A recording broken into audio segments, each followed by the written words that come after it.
Hello students, let us discuss the learning media assessment for the visually impaired children. When you think of persons with visual impairment, the fact you should know is that all visually impaired persons are not equal. Approximately 90% of the individuals with visual impairments have functional vision or low vision and just 10% are functionally blind. However, students with low vision are often an overlooked majority among visually impaired population. Difficulties of students with low vision are often not as apparent as in the case of students who are blind. Students with low vision require direct instruction in literacy. Educational interventions are crucial to help students in any school setting. In the education of visually impaired children, there are two main categories. The first category includes those who use techniques typical to blind persons. They use non-visual methods like touch methods. The other category includes those who use varying combination of low vision techniques and also blind techniques. The study techniques of blind children are rather similar. They all use braille for reading and writing and tactile materials for learning. But low vision children and their study techniques are highly individual due to structure of their impairment and the degree of disability. A number of techniques need to be used in all areas of daily functions. Hence, selecting of effective study techniques require a thorough assessment and an understanding of the child's visual capabilities. Before going for an educational assessment, screening of visual impairment is essential. In screening of visual impairment, there are 5 different groups that are classified for educational purposes. In the first group, we include those persons who have no light perception. No light perception means complete absence of vision. The next group includes those who have light perception but no projection of light. They perceive light but they cannot locate where the light comes from, whether it is a natural light or an artificial light in the room. Children in the groups 1 and 2 use techniques of blind persons in all of these functions, but children in group 2 may use vision in orientation in the known environment. They can discriminate day and night, locating sunlight, and they may identify direction. They could identify rooms when the doors are open where light comes out. The third group includes those who perceive light and also they can locate the direction of the light. They can locate from where the light comes from. Children in this group use techniques of blind people in most areas of learning. Although most of them are braille readers, they can use vision for orientation mobility. Many of them can use colors quite well as a source of additional information. This could be paid more attention since color coding would be as simple and effective for helping these children to use their vision. The next group includes those individuals having visual acuity of less than 3 by 60. The fraction less than 3 by 60 indicates that when a person with normal vision can see an object at 60 meters, a person with low vision can see the same object at less than 3 meters. The children in group 4 are classified as children with moderate to severe low vision and are functionally very different. They may have good use of visual teaching materials if these are relatively simple and drawn at high contrast. Therefore, their assessment requires more tests. The children in group 5 have visual acuity ranging from 3 by 60 to 624. The children in group 5 have moderate to significant residual vision. In this group also, each child with a learning problem needs a thorough assessment. Low vision is a complex entity. It includes a number of visual problems. Low vision can mean tunnel vision. The person having such type of vision feels like seeing through a tube. In some children, central vision is lost, but only visual intact in the peripheral area. In some, it is a scattered vision. They see like looking through a broken mirror, and in some, it is a depressed vision and things appear blurry to them. In order to determine the learning medium, we have to administer the visual assessment. The first is the assessment of the distance visual acuity. Distance visual acuity measurement is the first test performed on the child. If administered correctly, it sets the tone of the rest of the examination. Information on distance visual acuity helps teachers determine how the student can perform activities such as blackboard, diagram chart, and television viewing or physical education. The children can be tested with the optotypes including E-chart, Snellen chart, or LH symbol test.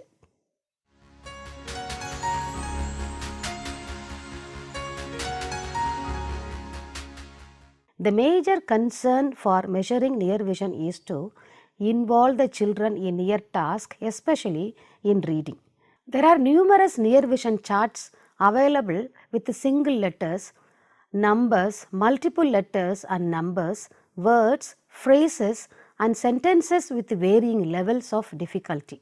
A suggested starting point is a chart with a single letters or words or numbers. If E-chart is used to distance acuity, they can also be used to test near vision.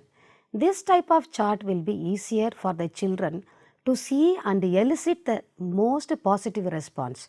This test gives a preliminary information on the size of the text the child might be able to see.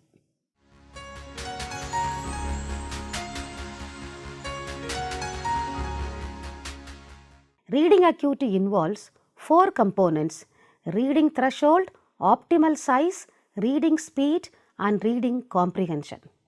Reading threshold is the measurement of the smallest text size that the child can read at a comfortable distance. It also indicates what is the smallest size the child can read at a closer distance. For example, a low vision child reads 12-point text at 25 centimeter distance, which the child finds comfortable. Then the child can read 8-point text at 10 centimeter, which is the closest distance to read the smallest print size.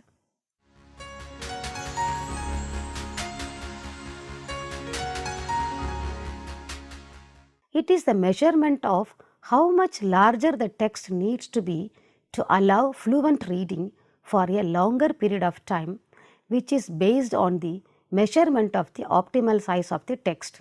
The teacher can calculate the size of the text the child uses in his or her classroom.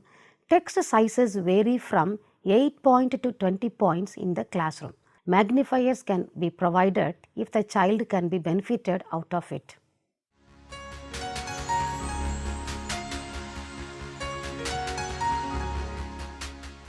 It is the measurement of how many words the child can read per minute of an age appropriate text and how many reading errors he makes while reading. The kind of errors generally children commit are regression, that is going back and forth, addition error, adding words, substitution error, substituting new word for the existing word, and omission, that is omitting a word or a sentence. The reading speed is crucial to develop reading skills. Reading speed with maximum of 25 words per minute is needed for comprehension.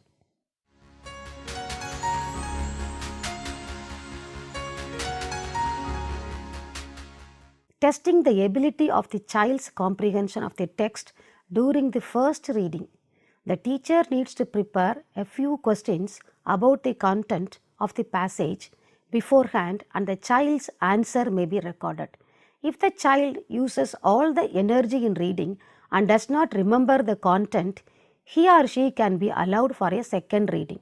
Finally, the teacher can ask the child about possible distortions of the straight lines and about blurred letters or disappearing of some letters to get an idea of the quality of the central field for reading. If there is a loss in the central field of vision, reading speed may remain low even after training. Let us see how eye conditions or eye diseases have implications on education. The teacher of visually impaired children usually serves children with a variety of eye conditions. A general knowledge of educational implications of eye conditions can be helpful to the teacher of the visually impaired children. So, a teacher needs to look into the report of the ophthalmologist, which may provide information about the causes of impairment, field of vision, prescriptive lenses, and prognosis. This information will offer the teacher some rough guidelines to the teaching of children with specific kinds of eye problems. The type of eye condition is one among the important factors that should be carefully considered in planning educational programs for the low vision children.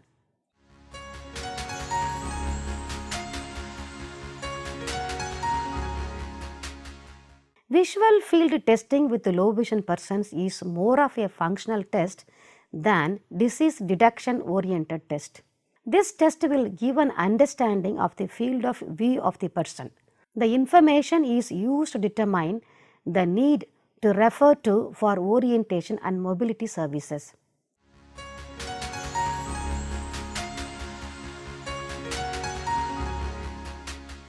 Contrast sensitivity measurement is an important part of the assessment of the children with low vision. This test may indicate the need for increased illumination and contrast for reading. Proper contrast between the visual task and the background improves visual performance.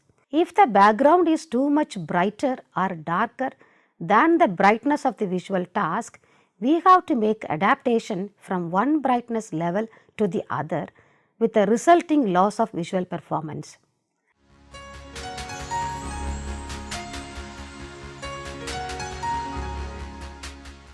Brightness or a sufficient quantity of light is essential to the visual learner to accomplish visual task.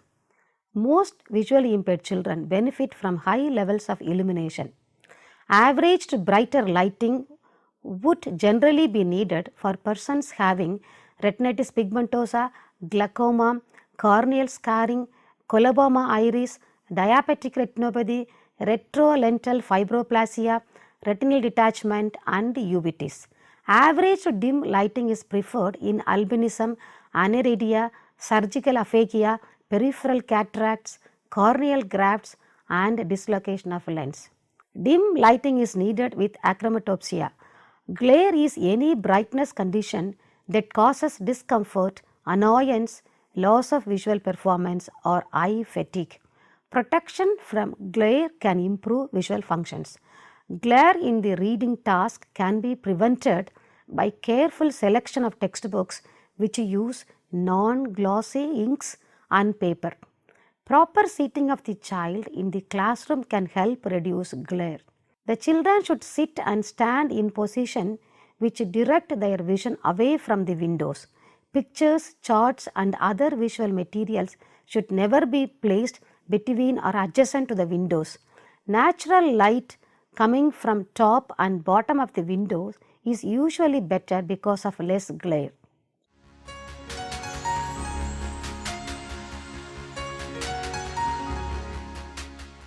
Most individuals with color vision defects either have less sensitivity in the cones in general or lack pigment in certain cones. The easiest test is to have match colors and sort colors.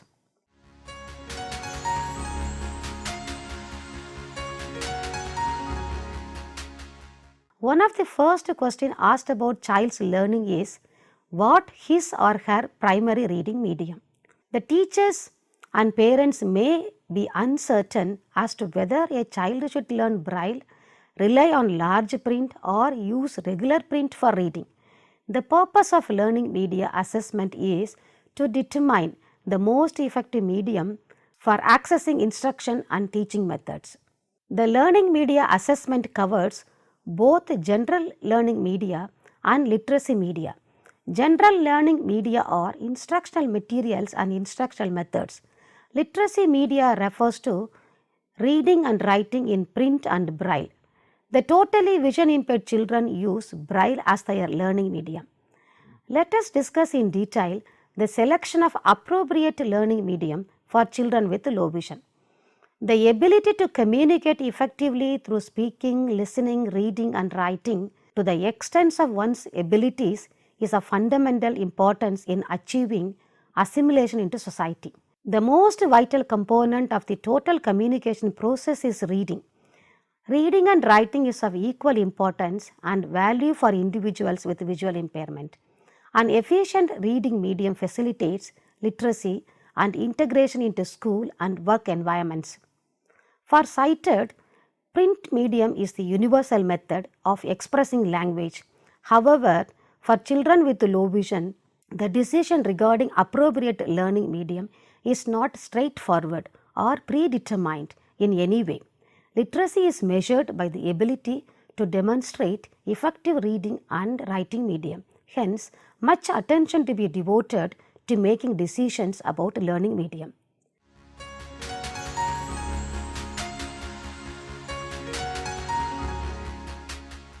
Reading is not performed through continuous eye movement, but it is performed through sudden changes of fixation, fixating the eye at a given point in a space encompassing the surrounding letters. The speed limit of the eye to shift from one fixation to another is determined by the time that brain takes to process the information input. Faster reading is not achieved by quicker eye movement, but an expansion of visual field. Visual process plays an important part in print reading. Reading speed is a factor specially affected by visual deficits. The reading speed is influenced by the factors like visual functioning, kind of pathology, and the kind of optical help needed. For many young people with vision impairment, the inability to read is the most serious consequence of their eye disease because of the input it may have on learning process. Low vision persons have some differential characters that sometimes teachers do not evaluate. Textual information is processed differently by central vision and peripheral sides of the retina.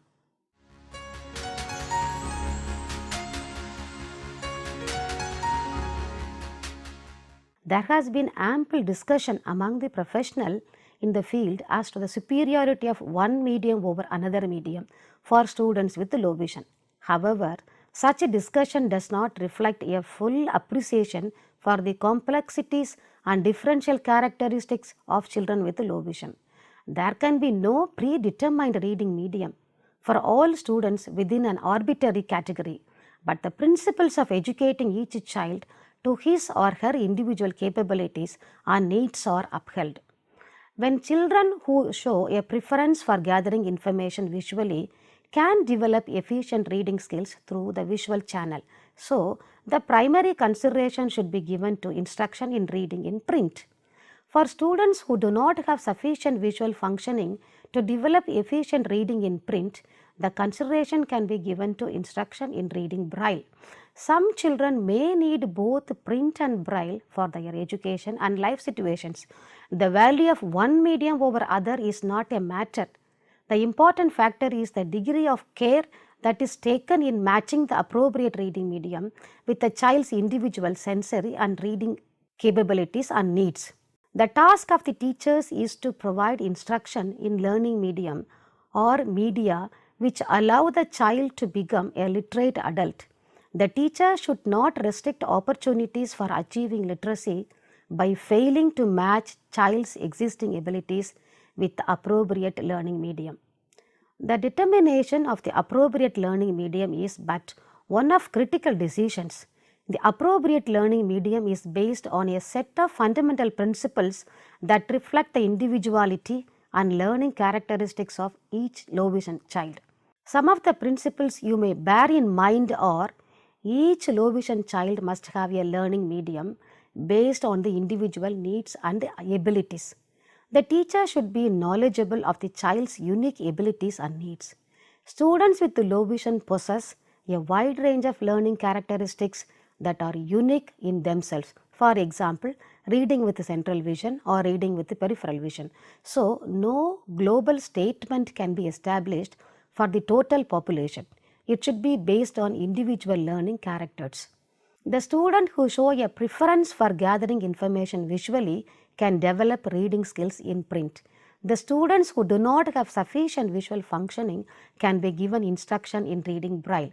Instruction in both print and Braille may be appropriate for some students, for they may need very large print for some educational purposes, and for a majority of his educational aspects he may be using Braille. Some children may use print in daytime for short duration and Braille for night time. Some students may need print but cannot write print. They can be allowed to use both methods.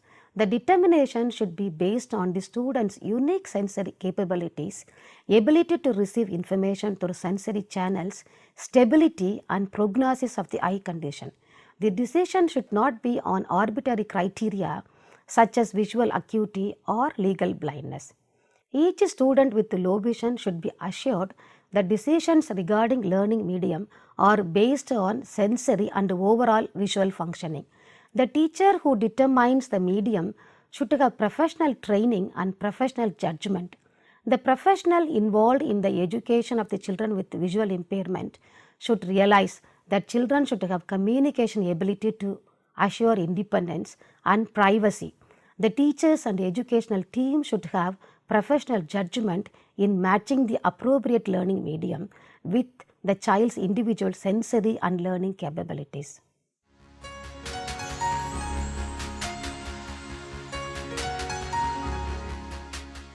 I would like to say in nutshell that students with low vision possess a wide range of learning characteristics that are unique in themselves. The decision regarding the appropriate learning medium is not straightforward or predetermined. The teachers and educational team should have professional judgment and insight to decide which medium is suitable based on the visual capabilities and sensory abilities. Thank you.